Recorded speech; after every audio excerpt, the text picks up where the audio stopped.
Bienvenue dans l'invité de la rédaction sur Médien TV.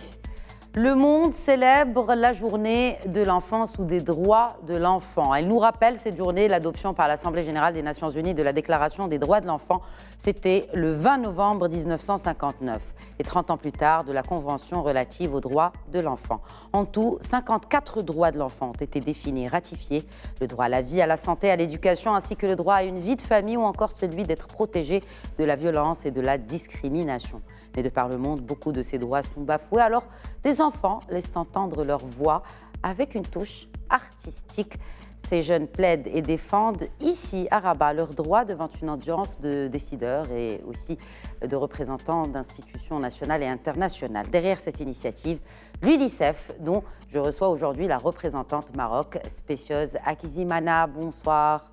Bonsoir, madame. Bienvenue. Merci beaucoup. Alors, sous quel signe placez-vous les célébrations de la Journée mondiale des droits de l'enfant cette année? Oui, cette année, comme chaque année, on trouve un thème, et un thème qui est approprié à la situation et au contexte. Et l'on sait que l'an 2022 vient après 3 années de Covid, la pandémie Covid, vient dans un contexte de conflits internationaux, et qui engendre beaucoup de bouleversements et qui touche aussi les droits des enfants. On est aussi dans un contexte où le monde est de plus en plus frappé par les effets du changement climatique avec ce que ça comporte, et ça affecte aussi les enfants et surtout les enfants. On est dans un contexte vraiment particulier en 2022 et c'est le signe de la participation des enfants et des jeunes, des adolescents, à la promotion de leurs droits et ensemble avec eux. C'est ça le signe de l'année 2022. Et justement, c'est pour ça que vous dites ensemble avec eux, c'est one team, donc une seule équipe. Oui. Donc, et quand vous dites une seule équipe, ça veut dire que vous, en tant que UNICEF, donc ONU, société civile aussi, oui, mais aussi ces jeunes et ces enfants que vous accompagnez. Absolument, merci beaucoup. Et ça, c'est ensemble avec, en tant qu'équipe, vous vous rappellerez que le 20 novembre, il va y avoir le lancement de la Coupe du Monde. Et ça correspond exactement à l'anniversaire de la Convention des droits des enfants. Et cette équipe, c'est une équipe qui met au centre l'enfant lui-même, qui met au centre aussi tous les acteurs qui interviennent, soit dans la planification, dans l'élaboration des politiques, que ce soit les gouvernements. Et ici au Maroc, on a lancé avec le gouvernement du Maroc les partenariats, un partenariat avec la société civile, les autres organisations internationales, mais on veut vraiment mettre l'accent sur l'enfant et surtout la jeune fille, qu'elle se mette au cœur de l'action. Qu'elle soit, parce qu'on sait que c'est les enfants qui sont les agents du changement. Et à ce moment-là, l'équipe, il y a le symbole de l'équipe de football, mais c'est l'équipe de tous ceux qui interviennent et qui doivent se comporter comme un seul homme. Alors, vous avez évoqué cette date qui coïncide avec le lancement de la Coupe du Monde. Il y a aussi ce conflit en Ukraine, beaucoup d'autres priorités qui éclipsent ou peut-être estompent un peu l'attention sur la situation des droits de l'enfant. Comment la remettre au centre des préoccupations, selon vous, madame? Nous pensons qu'avec tout ce qui se passe, on ne devrait pas oublier que l'enfant, d'abord, c'est le présent et c'est l'avenir du monde. Les conflits vont finir un jour. Il n'y a pas de jour sans nuit. Il n'y a pas de nuit sans jour, pardon. Et à un certain moment, l'humanité doit se retrouver en ce qu'il a de plus essentiel que l'être humain. Et cet être humain, c'est aujourd'hui l'enfant, qui sera demain adolescent, et qui sera après-demain le parent, et qui sera après-demain le dirigeant du monde. Donc, on peut tout voir, le monde peut traverser toutes les crises, il doit retomber sur ses 4 pieds pour dire voilà l'essentiel, voilà les fondamentaux. Et les fondamentaux, c'est les droits des enfants dans leur entièreté. Il n'y a pas un droit à la santé sans droit à l'éducation, sans droit à la protection contre les violences.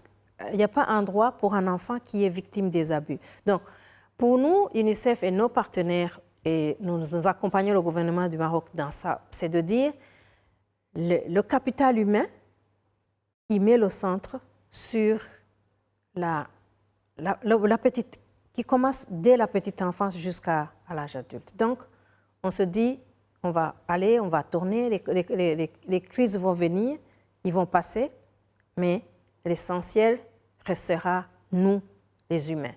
Et c'est ça le cœur de la journée en fait, de l'enfant. Et le cœur de cette journée, c'est de mettre justement alors, les jeunes à l'honneur, mais vous leur donnez, ce qui est expliqué un peu dans votre communiqué de presse, c'est que vous leur donnez le leadership. Ça veut dire quoi? Un leadership qui est donné cette année pour les jeunes et par les jeunes. D'abord, ils ont commencé une initiative de formation-action qui a commencé avec la journée de l'enfant, de la jeune fille en octobre, le 11 octobre exactement, où les jeunes filles de toutes les régions du Maroc se sont mises ensemble pour exprimer de façon artistique ce qu'elles ont vécu pendant la période de pandémie et quelles sont les aspirations et qu'est-ce qu'elles veulent voir comme futur pour elles.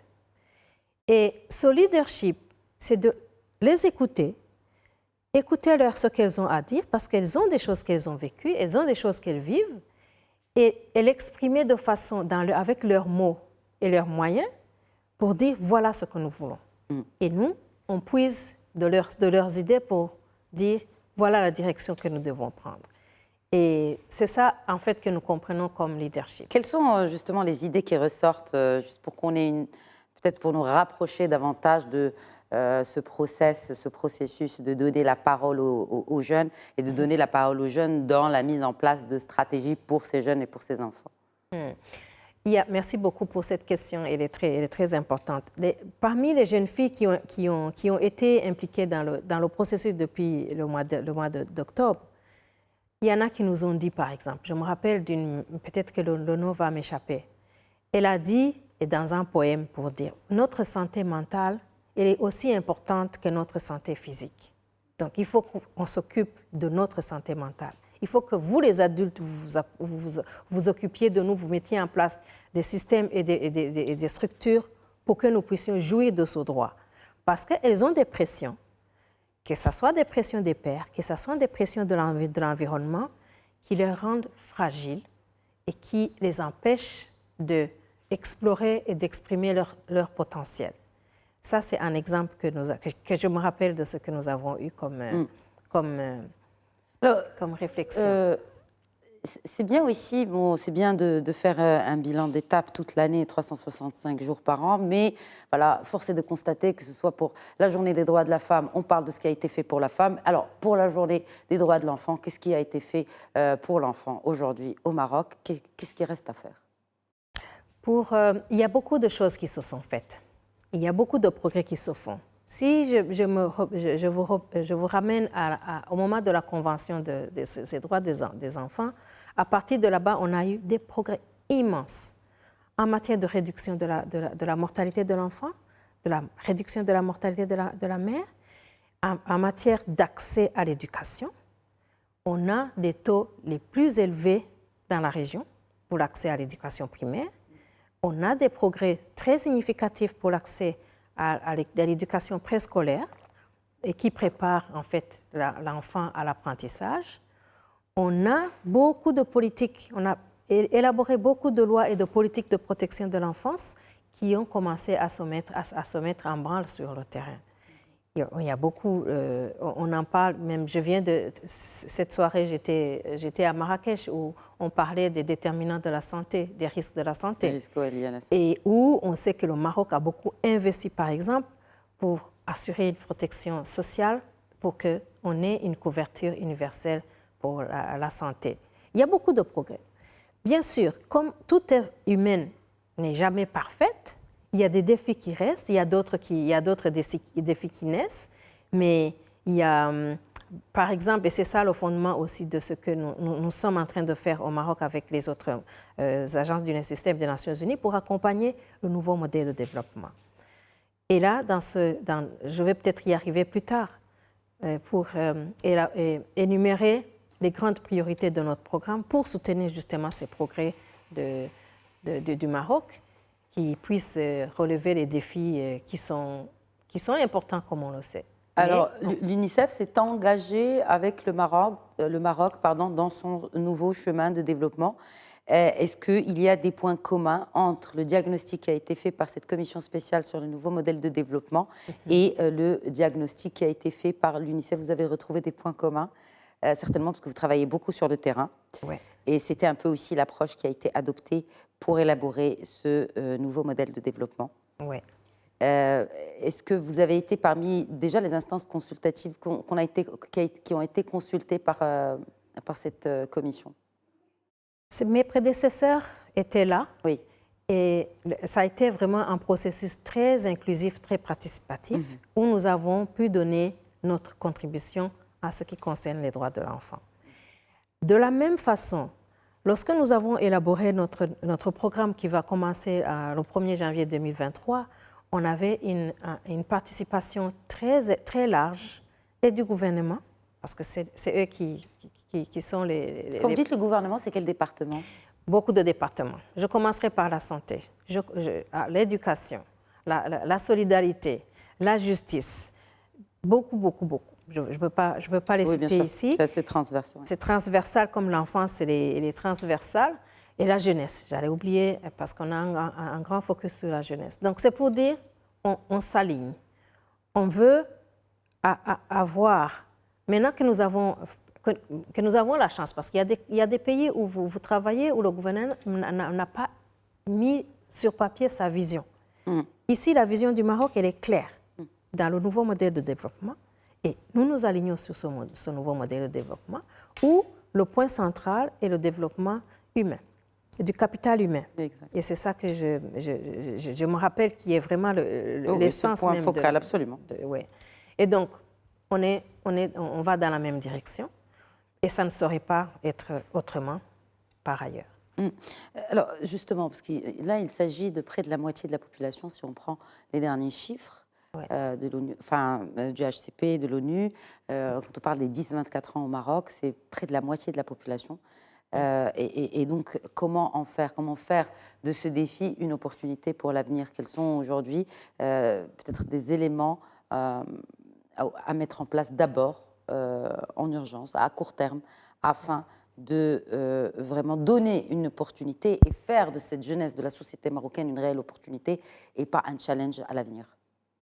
La première chose, c'est que ces enfants, qui sont d'abord des enfants, qui grandissent dans un environnement qui est de référence sans discrimination, sans violence,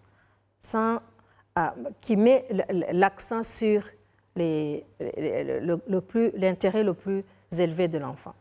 Et son intérêt, c'est lequel? Quand on parle de jeunesse, c'est d'avoir une formation, une éducation qui lui permet d'assurer, lorsqu'il sera adulte, lorsqu'il sera sur le marché du travail, d'être compétitif sur ce marché. Et là, le Maroc est en train d'avancer avec nous autres, avec les autres aussi, avec d'autres partenaires, en matière d'adéquation formation pour le marché de l'emploi. Et là, nous sommes en train de réfléchir sur comment nous impliquer un peu plus, parce qu'il y a des programmes pilotes qui sont en cours, mais nous impliquer un peu plus pour voir comment est-ce qu'on peut étendre les petites initiatives localisées pour que ça soit généralisé. Et nous travaillons main en main avec le gouvernement pour ça, pour cette généralisation. La deuxième chose, c'est que ces jeunes qui sont demain des parents, c'est aussi de les aider à se préparer à être parents, à la parentalité.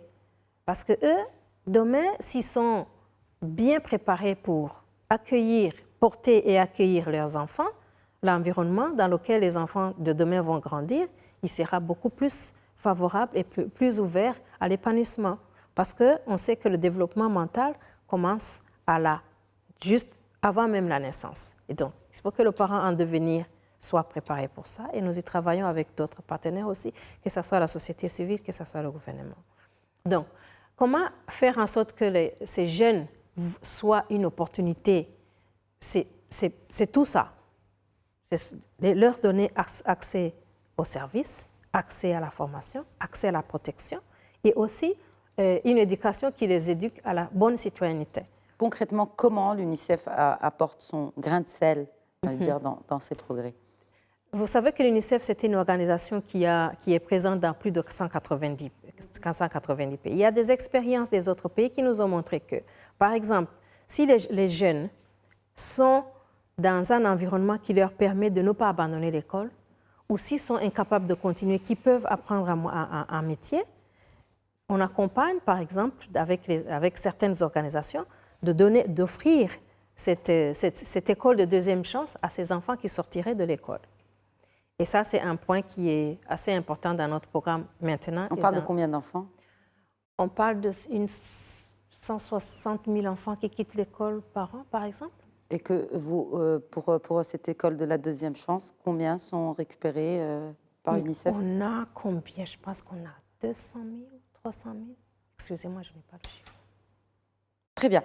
Alors, on va peut-être finir, Madame Hakizimana, avec un mot pour ces jeunes qui nous regardent.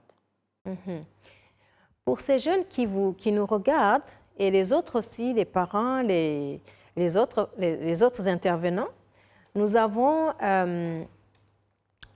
lancé une initiative cette année de la célébration de cette journée mondiale de l'enfance.